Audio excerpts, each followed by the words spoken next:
Hello guys, it is FluffySez here, back with another video for you guys today. Today guys, we're going to be going over some things that you can do while playing shooters in VR in order to get better aim. This will work in games like Pavlov, Onward, Hyper Dash, and the whole lot. With that being said though, let's not waste any time, let's jump straight into the tips. The first thing we're going to talk about is knowing your gun. It's very different depending on what game you're going to, but in order to improve your aim, you need to know what gun you're firing. In a game like Pavlov, if you're playing a lot of deathmatch, it's important to find a gun that you like. I've been playing a lot of Pavlov on my own, and I've also been trying to get my dad into playing Pavlov. He always had a very difficult time aiming, reloading, and firing the gun, just because every gun is so different.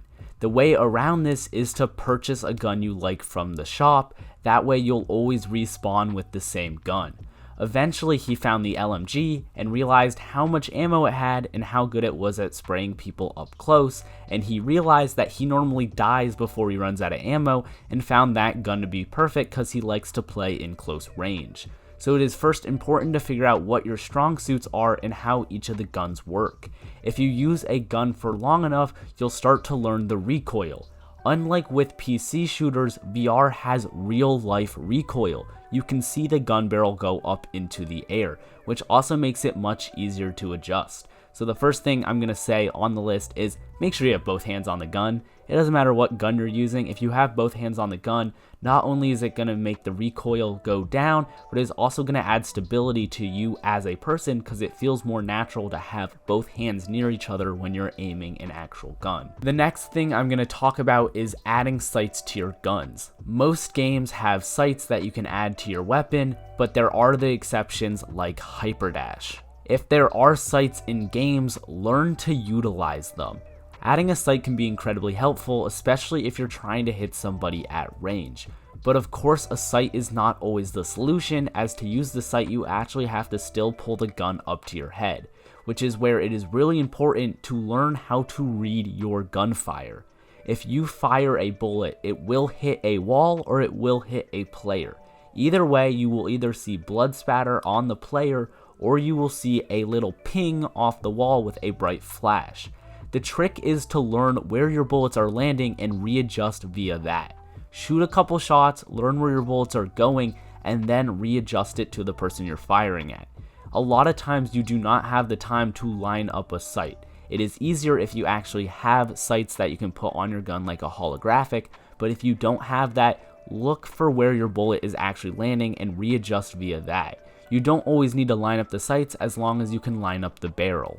Along with scopes, you also want to be able to use those hand mounts. There's two types of hand mounts in this game, one for vertical scope and one for horizontal scope. These two can only be put on individually, you cannot stack them, but both of them are super helpful and super important.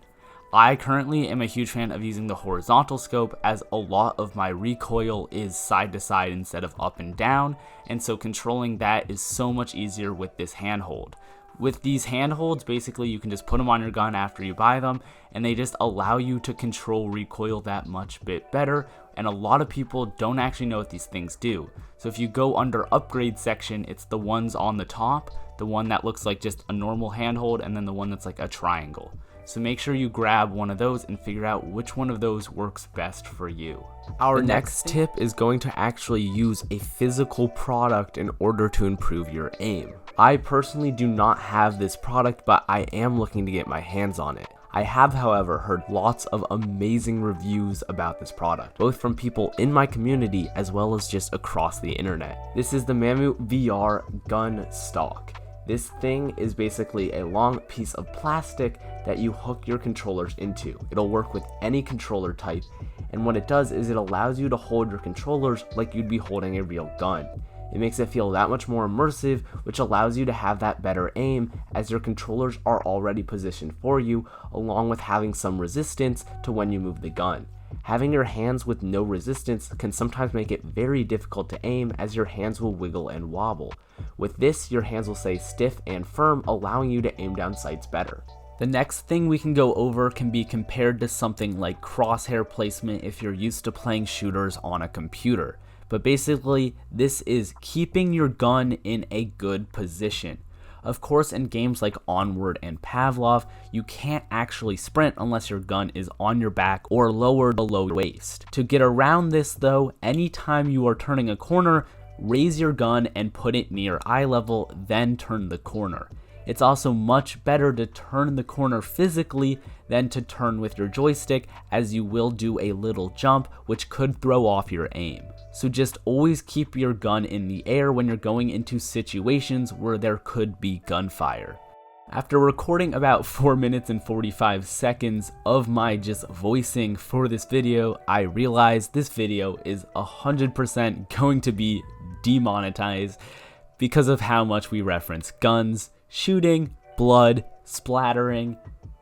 Yeah, it's a lot of guns. So if you want to support me, the best thing you can do is become a member on my channel. To do that, all you have to do is click that little join button down below the video, and then you can join to be a little lettuce for $1 a month, a bear cub for $2 a month, or a mama bear for $5 a month. All of these different join members have a lot of different perks, like seeing some of my old videos, getting videos early, getting special requests from me, all sorts of fun stuff that you might want to look into and enjoy. With that being said though, if you actually want to join, you first have to subscribe, so make sure you hit that big red button and like the video if you are enjoying it so far. Next up, we're going to talk about getting those headshots. Headshots are super important in almost any VR shooter, as headshots are normally either instant kills or extra damage. In order to get these headshots, you not only want to aim for the head, but you also want to position your character in a better spot to get those headshots. When playing in VR, it is so much easier to aim down than it is to aim up. Getting that high ground is going to be a huge advantage when trying to take out your enemies. Looking down on someone's head is going to make their target just their head, allowing for you to get those easy headshots. Of course, if you do not have that high ground, don't lose all hope, as getting the super low ground is also very good. As many of you may know, comfort along with the headset actual fitting to your face can be very fidgety. And a lot of the times, especially if you're playing Quest games with other Quest users, if you look straight down, the headset will fall off your face. Not like fall off, but it will loosen its grip over your eyes, which could make the screen blurry. I'm sure all of you guys have felt this at one point in time. Because of this, you can use that to your advantage. If someone has the high ground, go and get directly under them. From there, you'll be able to shoot up and hit them, as they will have a blurry sight of you and have a harder time to actually shoot you. Another helpful trick for you guys is when you're shooting somebody at range, make sure that you're clicking and not holding down. If you have an automatic weapon, the recoil can be significantly decreased if you click the trigger instead of holding it down. As you can see in a lot of my clips, if I'm ever shooting somebody at range with my favorite AR, I'm always clicking the trigger, letting the gun drop in between clicks. That way I don't have to readjust the recoil on my own. Especially because I'm using that horizontal handhold, it's so much easier for me to control side to side recoil than it is for me to control vertical recoil. So just make sure that you're clicking if you're trying to shoot someone at range with an automatic, or you might be losing the gun and not know why. Thank you all so much for watching. If you did enjoy and this helped you out at all, please leave a like down below, as it helps out a lot. And if you want to see more by me, I do lots of tutorials for all sorts of VR games as well as flat screen stuff. Make sure you subscribe and turn on that notification bell, that way you get notified every single time I release a video. I also stream a decent amount, so you can go follow my Twitch down in the description, twitch.tv/FluffySez.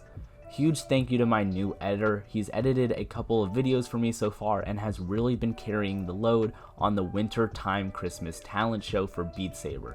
He's honestly an amazing person and does all the work for these amazingly edited videos, so make sure you guys give him some love down in the comments below, and you can also check out the link to his YouTube channel as well as his Twitch in the description. With that being said though, thank you guys so much for watching. Thank you to my members, you guys mad lads, my little lettuces, my bear cubs, my mama bears. And with that being said, I will see you all in the next one. Peace out, everybody. Bye.